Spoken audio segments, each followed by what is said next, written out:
Top 10 Houston Texans with their best football ahead of them. We know CJ Stroud's at the top, or is he? Let's get into it in the locker room.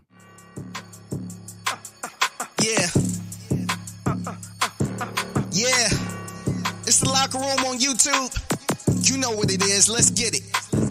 Hey, locker room. Yeah, we in the locker room. Texas talk. Yeah, you know what we about to do. Localize every angle's what we really do. All right, Texans, one of the best young teams in the league. How many guys on this squad's, though, best ball is ahead of them? Let's go through the top 10 list. Before we get into that, be sure to subscribe, like, right along. Appreciate everyone for coming through earlier today and for joining the locker room. Scenario number one, or criteria number one, is it's guys you can see here 3 years from now, guys that will be in the H 3 years from now. Not guys that, like not putting Stefon Diggs on the list or anything like that. Guys that you could see here 3 years from now as core pieces whenever this team gets to where it wants to get. Scenario two, no rookies. We don't know how good these rookies are. We don't know criteria two. We don't know how good they're going to be. We don't know how good they're going to play. So no rookies on this list. With that said, let's go through the top 10. It is a Friday night edition, so it's going to be a quick one. Empty crib for me. So I'm just kind of chilling, laying low tonight. Let's start with number 10. I got to pick a corner. I'm going to go with Jeff Okudah. Jeff Okudah was at one point, there was hope that he would be one of the better corners in the league. Two, I guess you could say failed stints, disappointing stints. He's opposite of Derek Stingley, who I'm sure we'll hear from shortly. Can he duplicate what Steven Nelson did? Can he revive his career? He's going to have every opportunity to. He's going to have guys in the trenches that can get after the quarterback, which makes his job easy. And he's going to have a guy that's going to be guarding most likely the other team's best receiver. So had to pick a corner. I'm going to go with Jeff Okudah at 10. Number 9, Foley Fatukasi. Now, this is kind of one of those D'Amico pixie dust type of guys. I think D'Amico likes this defensive line. I've talked about that this week. This is one of those guys who just kind of been a guy, nothing special. We saw it last year with Derek Barnett. Derek Barnett came in, and there were times where you're like, who the hell is that guy? That guy looks really, really good. I think this could be the latest example at a big position of need, and his job is going to be easier because the guys he's got on the edge, he's going to have Nico with him at times. I think he's going to surprise a lot of people and be one of those surprises for the Texans. Number 8, Juice Scruggs. Juice Scruggs is someone they enjoyed a lot. They really, really liked Juice Scruggs. They expected big things from him. Rough start to his rookie season. He ends up injured. However, he comes in and does some pretty decent things despite being kind of behind. Juice Scruggs, I think, is a guy that we're going to see as a quality piece on the interior of this offensive line. Whether it's at center, at guard, I think Juice Scruggs is going to play some really, really good ball and be a big part of things for a while. Number 7, Azeez Al-Shaair. This almost seems like it's the favorite of D'Amico Ryans and Nick Caserio. Normally, whenever these guys sign someone, you say, okay, well, he likes this guy and he likes that guy. These guys both light up when they talk about him. Now, he has experience with D'Amico Ryans. There's already been talk that Christian Harris, who we'll probably hear from a little bit later on this list, that Christian Harris is going up to him and asking him for advice, and he's already kind of the mentor. We saw what Blake Cashman did last year. I think they look at Al-Shaair as an upgrade, so I'm going to put him at 7. It goes back to that D'Amico Ryans pixie dust. He's at 7. Number 6, Nico Collins. Man who just got a contract extension. Nico Collins, number 6. Nico is one of CJ's favorite targets. He might be dipping down in production because Tank Dell is coming back after missing nearly half the season last year.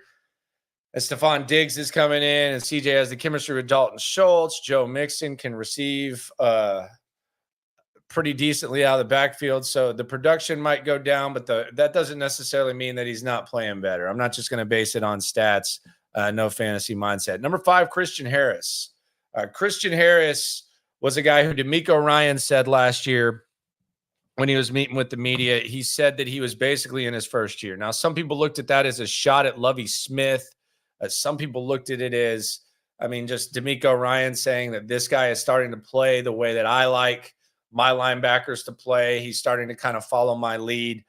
Christian Harris is number 5. We saw him in the playoff game. Listen to D'Amico Ryans. This is a guy, kind of a man of few words, but he goes out there and balls. He goes out there and does his thing. And the craziest thing about Christian Harris, I always like to throw this factoid out there. And if you've been in here, you've heard me say this a number of times. He's only been playing linebacker for half a decade. Alabama, that was the first time that he was a full-time linebacker with Nick Saban after playing all types of positions, including corner and H-back and all that in high school. This is his 6th year as a linebacker. So he hasn't even been playing linebacker that long. Number 4, Tank Dell. Tank Dell, CJ Stroud's best friend or one of his best friends, a guy who had chemistry with CJ Stroud last year. There were times where Tank Dell was the best wide receiver on the squad. There was also probably a pretty difficult transition into the NFL as far as the playbook and the offense that he came from. You go through adversity. Sometimes that makes you stronger, puts you in a better position. Tank Dell is number 4. Number 3, Derek Stingley. Now, I don't know if I can say that Derek Stingley isn't going to miss significant time. If I were saying that, what would I be operating in? Blind faith. We haven't seen that in 4 seasons now. However, I can say this. When he's on the field, the guy's elite. And last year was big for him. I think he gained a lot of confidence. Derek Stingley, number 3. Number 2, Will Anderson. Pro Bowl to All-Pro. 260 pounds. He's looking huge. You got D'Amico Ryans going up there and saying, if you want to know what we're about, if you want to know what it's about to be a Houston Texan, look to Will Anderson. You've got Will Anderson going in depth on what he worked on as far as the diet and exercise and pass rushing moves. He's getting all scientific. Will Anderson's number 2. Number 1, come on. CJ Stroud. Straw that stirs the drink when it comes to the young core. Because as a wise man once told me, it's all about the quarterback. CJ Stroud. A lot of publicity in the offseason. He's going on a lot of podcasts. He's doing a lot of talking, but you look at him, you can tell he's been working out. You can tell that he's about it. You can tell he's one of the leaders. He's got a hell of a squad around him, kind of the face of this franchise, along with D'Amico Ryans. CJ Stroud, number 1. So to reset and give me your list in the comments, I'll also get to some of the comments on the side. Number 10, Jeff Okudah, had to pick a corner. Number 9, had to pick a DT. Shout out to FF. Number 8, Juice Scruggs. I got that juice. I got that juice. I got that juice. Number 7, Aziz Al-Shair, the teacher's pet. Sorry, man. It's not necessarily your fault, but you are the teacher's pet for sure. Number 6, Nico, I just signed an extension Collins. Number 5, Christian Harris, the man who, according to D'Amico Ryans, is in his 2nd year, despite it actually being his 3rd year. Number 4, Tank, the adverse dealing Tank. Number 3, Sting, Derek Stingley. Shout out to Throwback WCW. Number 2, Big Willie style, not Will Smith. By the way, I saw Bad Boys 4 today. Very good. Very, very good. Strong recommendation. If you're the movie theater type, strong recommendation to go see it. If you're the stream type, go ahead and wait. But it's worth it. I very, very much enjoyed it. Enjoyed. Speaking of development, Reggie, from the beginning of them messing with him when he's coming to pick up the daughter, Reggie's come a long way. Some good stuff from him. So Number 2, Will Anderson. Number 1, the face, him, the franchise, CJ Stroud. Are people too hard on pause? One of the most hated Texans, perhaps, in recent history. I'll get to that in a second. Also, something interesting happening in the division with one of the Texans' rivals, one of the most important, maybe, pieces of one of the Texans' rivals. We'll get into that. But first, though, let's get to the comments. Appreciate everyone for coming through. Shout out to Blue Boy 9, Frank, what's up? Tommy, what's up? Tyler, here for round 2. Yes, we had 2 today. And it is the slow time. It is the must be a slow news day time. So that is 100% true. So you'll probably see some lists. You'll see some questions and all that type of stuff. The good radio hosts, and I do consider myself one of those, the good radio hosts work harder whenever there's less to talk about. They work harder because during a football season, it's all going to shape up. Some just don't work at all. Some just come in, play audio, don't, do stuff. But the good radio hosts, they work the hardest this time of the year. It's time to put out content. Got to keep it going. Bishop says I'm his best friend. Okay, well, all right. What's up, BFF? Blue Boy, not going to take the easy route and say CJ and Will. I'm going to say Tunsil, Christian Harris, and Khalil Davis. I think Khalil Davis could easily be up there over FF. No doubt. I definitely think he could be up there. No doubt. Kyle, welcome to the stream. This is the 10:30 edition, Mr. Hi. How you doing, my friend? High-grade marijuana called Kush on the streets. Did you know what that was? Now I Me do. neither. I did. Yes, I did. Jonathan, let's go. Landry, love your work. Happy, proud how far you've come, and you only keep going. No doubt. Kamari Lassiter, if you were listening at the beginning, no rookies. And do you think Stefon Diggs' best football is ahead of him? He's a first-team All-Pro in 2020. He's been an All-Pro multiple times. Do you think his best football is ahead of him in his 30s? If so, that'd be awesome, because that would mean the Texans were freaking good. P says this is a team full of dogs. I would agree with that. I'm a dog, I'm a dog, I'm a dog, I'm a dog. Who's my starting 3? Oh, linemen, don't you have to start 5? What are we doing here? Frank Z, I'll wait till it comes out at the dollar movies. Man, that used to be sick when you could wait till it goes to the dollar. Dollar movies are dead, right? I remember there was a dollar movie around here. Man, where was it? I think it was like in the Energy Corridor. It ended up shutting down, but it was a dollar movie, and it was so badass because it even had, you remember those black popcorn bags that had like pink and yellow and blue? Let me see if I can pull this up. You got me on a tangent. Popcorn bags.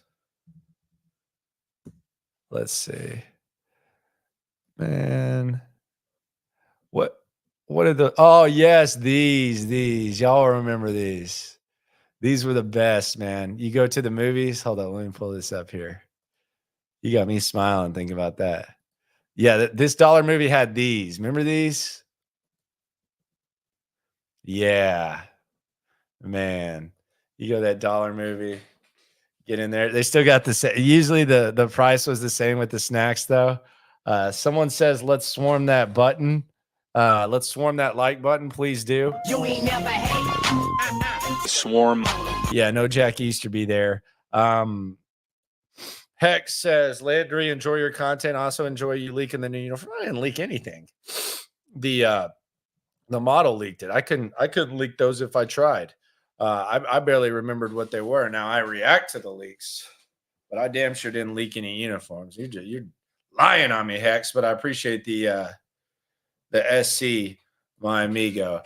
P Hooks, I'm glad you're doing your own thing. I appreciate you. Tyler, radio host, you stay put in that work. Yeah, I mean, that's never been questioned. The work, even if it has to be increase, decrease, always consistent. Same routine all the way through. I didn't have 7 routines or anything like that. Same routine. Manny, the fact the league, national media, and typical bandwagoners are overlooking just how much talent is behind our squad. I don't know who's overlooking. That sounds like a straw man, my man. I like you, Manny. I don't even know you, but I like you because you're in here and you're contributing to the convo. But who's not acknowledging that the Texans have young talent? Who in the league's not acknowledging that? I don't think I found anyone to say anything bad about the Texans. Like I don't feel like that's true, sir. PG, what it do? Dollar Cinema down here in Clear Lake was a magical time. It's the best, man. Westheimer, I think so. I'm not sure. I'm really bad with streets, folks. Really bad with streets. I wanted to ask this question because I saw that he talked to Kay Adams, and I'll be honest, I was disgusted by him. Just the look of him disgusted me. If we're just being honest, I always acknowledged that he was a nice guy, but man, he sucked. And man, it was clear that he was bad. And man, was it weird the way in which he was acquired and everything that happened. But I want to ask the question, are people too hard on David Johnson around here? I heard him talking to Kay Adams, and basically he said that, the whole situation was hard because he wasn't the one who created the problems here. He kind of walked into a situation where Easterby and O'Brien were already kind of people were disgusted with them. And he kind of became the face of the frustration because, he was the guy that people looked at that was traded for DeAndre Hopkins. I don't feel bad. I think it's part of the gig, man. Is he a nice guy? Sure. I'm not going to sit here and be the guy that says he's making millions of dollars. He should take any criticism. No, I'm not going to say that, but I am going to say, yeah, I don't feel bad that David Johnson got booed and criticized and stuff like that. Eric Murray, it was kind of the same way for a while. Hell, people were kind of turning on Whitney because of the second contract they gave him. So now I don't think people are too hard on David Johnson. Matter of fact, I would have no problem if Houston fans weren't more hard on more players. Pause. But because I think it's good. It's healthy venom as long as it's not crossing the line. But I mean, the guy sucked, and the team sucked, and he was one of the faces of it. So no, I don't feel bad for him. Does that make me heartless? Maybe. Shout out to Johnny. Surprised to hear David Johnson still lives in H-Town. Why would you not want to live in Texas, man? No state income tax. Nice hot weather, which, by the way, I love. Been going outside a little bit more. My vitamin D game is strong. Why would you not, man? Good state. A lot of people moving to Texas. Mr. High, no love for David Johnson. Dude was a bum. Yes, but it was very hard not to. Like you said, it's part of the job. So I'm assuming you feel a little bit bad. If DJ didn't retire, how do you think he would work with this offense? Just asking. I don't want him here. David Johnson? He's washed, man. I don't think he would work well with this offense or not. And I don't think he's played in a couple of years. I thought it was weird that he retired. Landry, just wants you to know, I only know you from this channel. Amazing work you do, consistent contact. You never needed 6'10", 6'10". Yeah, they trust me, I know. Trust me, I know, and that was made very clear. I know. Shout out to 6'10", though. Good interview today with Nick Caserio with Sean Pendergast and Seth Payne. I thought it was good. I listened to it. Now, I don't think the OG did. He said he didn't, which is kind of weird. Said he was working on the rundown. Interview was at 7:30, but said he was going to play the audio anyways at 11, which that seems kind of weird. You're just going to play audio. You don't know what it is. Go check out that 155. It's actually kind of hilarious. And I'm saying that as a fan of the station. He isn't washed. DJ Cole, you're in timeout, man. You're actually borderline gone, buddy. You're just trolling at this point. Mechie, I thought about Mechie just because the bar's kind of low. We're returning to the guys with their best ball ahead of them. But, I mean, again, I asked this the other day, and I love John Mechie. I talked to John Mechie. He said he wants to be treated fairly. I'm a big fan of Mechie, but my thing about it is, where does he fit? Like, in a perfect world, where does he fit? That's what we'll have to see. That's going to be one of the best things about camp, which begins in, what are we, 42-ish, 43-ish days away? What does it look like if he plays his best ball? That'll be that'll be something to think about. Hefe, do you agree that Diggs is the best receiver on this team? Because I do. Could be. Now, long term, obviously not. But yeah, if Stefon Diggs is your leading receiver, is that surprising? Hell no. At all. Not even a little bit. Is there sneaky safety problems on this team, bro? Is it sneaky? I mean, I think it's kind of being ignored, but I don't know that it's sneaky. I mean, you have Jimmy Ward who can't stay on the field, and then you have Jalen Petrie who didn't play well last year. So I don't know if it's sneaky. I think it should be something like, if you're listing concerns, and hell, it's a slow news day, it's that time of the year, we might get to the point where we're doing that, but I think safety's got to appear relatively soon, right? Maybe there's other areas that are ahead of it, but it's got to appear relatively soon. Right? If Mechie can return punts, maybe that's his role. I don't think he can. We'll see. Rich, you're going to make some people mad. Texans fans overrate Mechie too much. He was very bad last year. He was coming back from, obviously, the torn ACL 2 years earlier and the chemo, but he was all right. Wasn't great, was okay. I don't know if it's put up or shut up, like Kenyon Green, like Caserio said today, but we'll see for sure. Next story of interest around here as we localize it, Anthony Richardson. Apparently he was on a pitch count in Indianapolis. I talked to Kevin Bowen up there and some people who cover the Colts.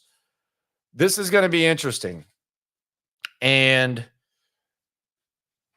we talked about this heading into the draft. At least I did. I kind of beat it to death, like as I've been known to do many of things. This guy can't stay healthy. It's not as bad as Stingley, but it's always something.